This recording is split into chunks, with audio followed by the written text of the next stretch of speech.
Amigos e amigas, hoje é a Sexta-feira Santa, a data em que católicos ao redor do mundo inteiro, católicos orientais, Igreja Ortodoxa e outras denominações protestantes antigas, históricas da época da Reforma Protestante, lá na Alemanha, na Suíça, na Europa, muitos ao redor do mundo comemoram a data da paixão e morte e crucificação de Deus, que é Jesus, Salvador da humanidade, daqueles que creem nele, né, como Deus e Salvador. Acho que muita gente sabe, ou quem não sabe, ontem comemora-se, né, comemorou-se em várias dessas denominações também, na Igreja Católica e tudo mais, a última ceia em que Jesus instituiu a ceia, né? Que para os católicos a hóstia representa de fato o corpo de Jesus e não um símbolo. E o vinho que o padre bebe, de fato o sangue, porque Jesus, está nos evangelhos, ele diz: este é o meu corpo, este é o sangue, meu sangue. Fazei isto em memória de mim. Então, é uma ordenança de Jesus que faça-se isso. Os evangélicos brasileiros, muitas denominações, e também nos Estados Unidos, principalmente no Brasil e nos Estados Unidos, algumas denominações veem isso como um simbolismo. Mas a maioria dos cristãos pelo mundo, desde a época de Jesus, há 2000 anos, mantém a tradição de que é de fato o corpo de Cristo, porque ele não disse isso simboliza o meu Cristo, o meu corpo, esse vinho simboliza o meu sangue. Ele disse: isso é o meu corpo, isso é o meu sangue, fazer isto em memória de mim. Então foi ontem, à noite, aí ele foi de madrugada orar, foi preso pelos guardas do sumo sacerdote dos judeus, pelos líderes dos judeus, sumo sacerdote Caifás, né?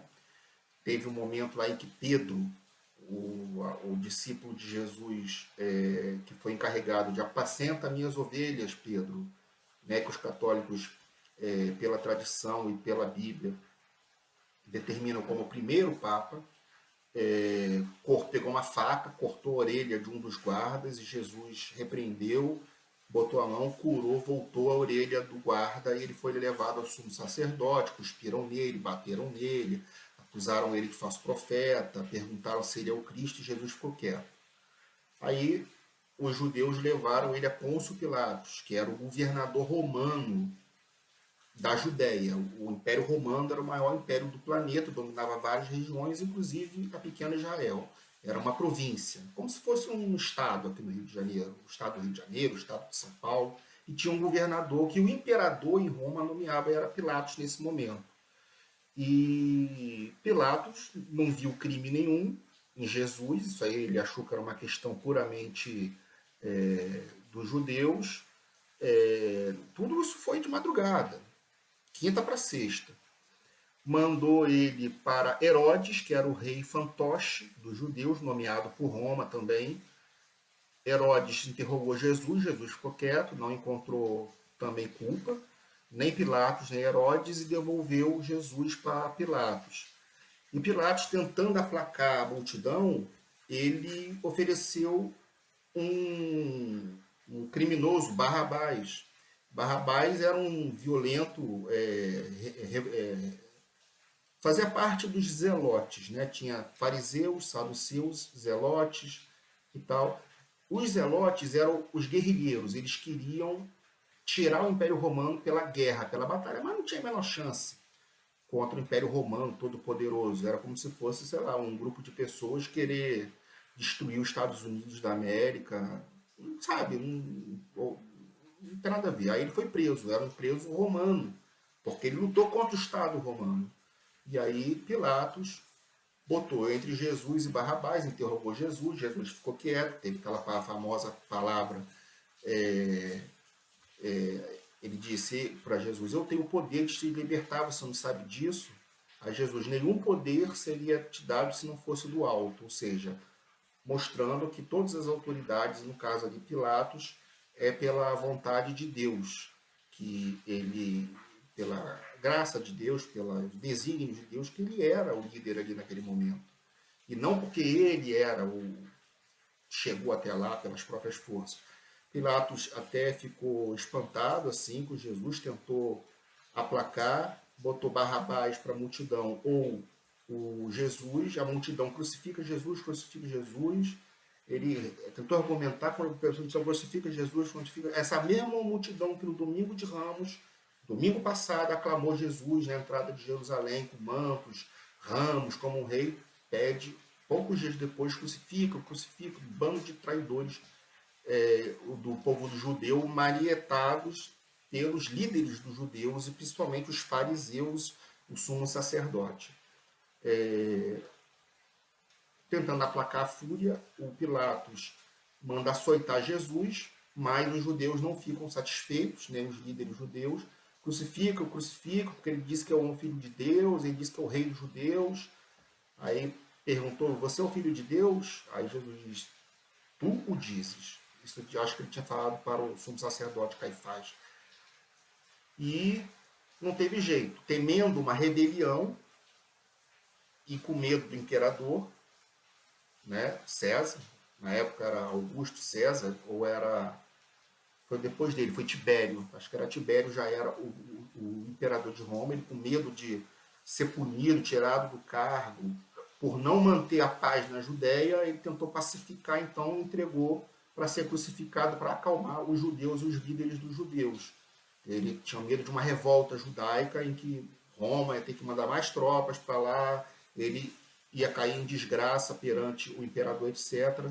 Lavou as mãos naquela bacia famosa, eu lavo as mãos, como um fake, né? Ele era culpado, sim, foi um juiz injusto ali, fraco, pusilânime, que a esposa dele teve um sonho, está na Bíblia, a esposa de Pilatos, para não mexer nesse justo, ele fica apavorado na manhã seguinte, e nessa sexta-feira, já de manhã cedinho, ele é flagelado, botam os soldados romanos encarregados, os mais cruéis, perversos, colocam uma coroa de espinhos em Jesus, um manto, e dão um cetro para ele, se rebaixa, cuspe, rei dos judeus, não sei o que, escarnecem de Jesus. Jesus vai levando a cruz até o Gólgota, que é a área onde era crucificado os facínoras. A crucificação do Império Romano era a pior execução que tinha para assassinos, estupradores,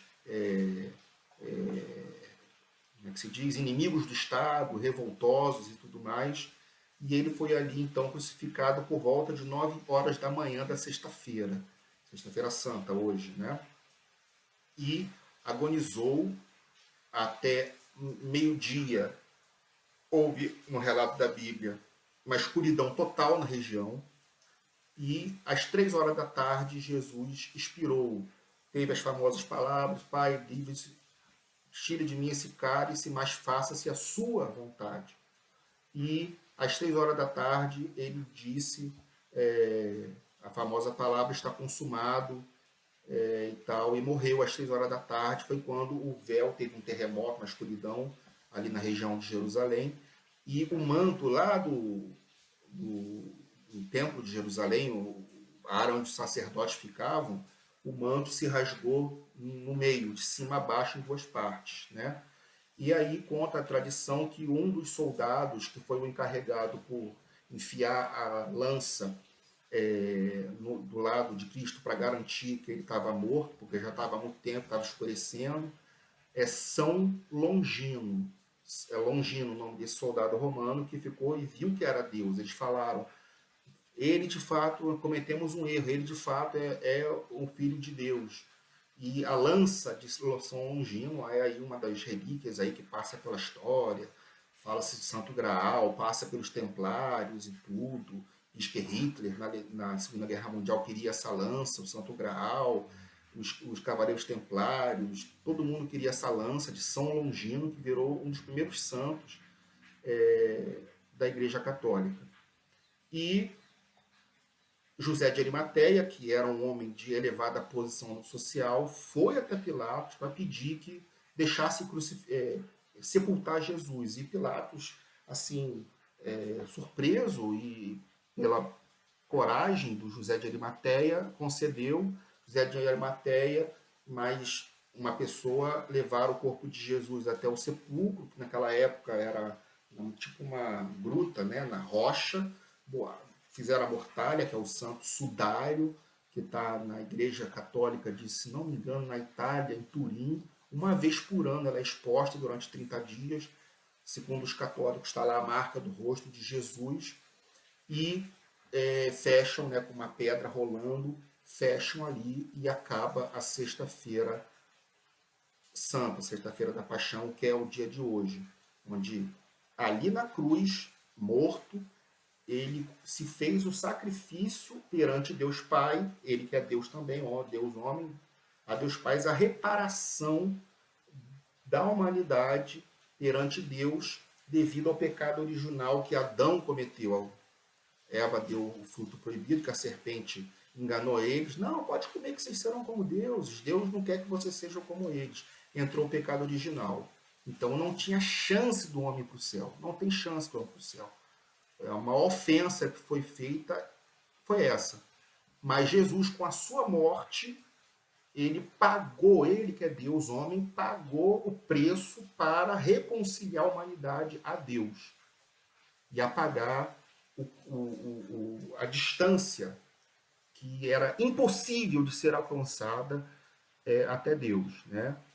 E amanhã, sábado, é sábado de aleluia, onde Jesus desce à mansão dos mortos, está inclusive na Bíblia, aqui alguns relatos aqui sobre isso que eu acabei de falar, para a gente fechar. Jesus agonizou na cruz por aproximadamente 6 horas, durante as últimas 3 do meio-dia às 3 da tarde, uma escuridão cobriu toda a terra. Mateus, capítulo 27, 45, versículo. Marcos, 15, capítulo, 13, versículo. Lucas, 23, capítulo, 44, versículo. Quando Jesus morreu, houve um terremoto, túmulos se abriram e a cortina do templo, como eu já disse, rasgou-se cima a baixo. José de Arimateia, um membro do Sinédrio, como eu tinha dito, ele era membro lá dos senadores judeus, onde tinha os fariseus e tal, chamado Sinédrio, e seguidor de Jesus em segredo, foi até Pilatos e pediu o corpo de Jesus para que fosse sepultado. Lucas 23, versículo 50 até 52. Outro seguidor de Jesus, em segredo, e também membro do Sinédrio, Nicodemos, que também era outro senador, outro membro lá junto com os saduceus e fariseus, foi com José de Arimateia para ajudar a retirar o corpo da cruz, João capítulo 19, 39 e 40, porém Pilatos pediu que o centurião que estava de guarda confirmasse que Jesus estava morto, Marcos 15, versículo 44. E um soldado furou o flanco de Jesus, como eu tinha visto, com uma lança, saiu água e sangue, e não apenas sangue, saiu água e sangue, foi por isso que os soldados ficaram bolados e reconheceram Jesus. Esse sangue representa a limpeza do pecado original, o que provocou um fluxo de sangue e água e do ferimento. João 19, versículo 34. José de Arimateia, então, levou o corpo de Jesus, envolveu numa mortalha de linho, Santo Sudário, e o colocou em um túmulo novo que havia sido escavado em um rochedo, Mateus 27, 59 a 60, que ficava num jardim perto do local da crucificação. Nicodemos trouxe mirra e aloé, e ungiu o corpo de Jesus, como era o costume dos judeus, João 19, 39 a 40, para selar o túmulo. Foi uma grande rocha rolada em frente à entrada, Mateus 27, versículo 60, todos voltaram para casa para iniciar o repouso obrigatório do sabá, era sábado, que começou ao pôr do sol da sexta-feira, Lucas 23, 54 a 56. Então, esse é o principal momento do calendário cristão, não é o Natal. É a morte de Jesus. Amanhã é sábado de aleluia. E domingo é a Páscoa, onde Jesus ressuscita. É o domingo da ressurreição em contraponto ao último domingo, que foi o domingo de Ramos. Vou fazer vídeos para explicar melhor essa questão. Tá bom, pessoal? Muito obrigado pela sua atenção. Deus abençoe você, a sua família. Tenha uma excelente final de Semana Santa a todos vocês. Jesus é o Senhor, o único Deus.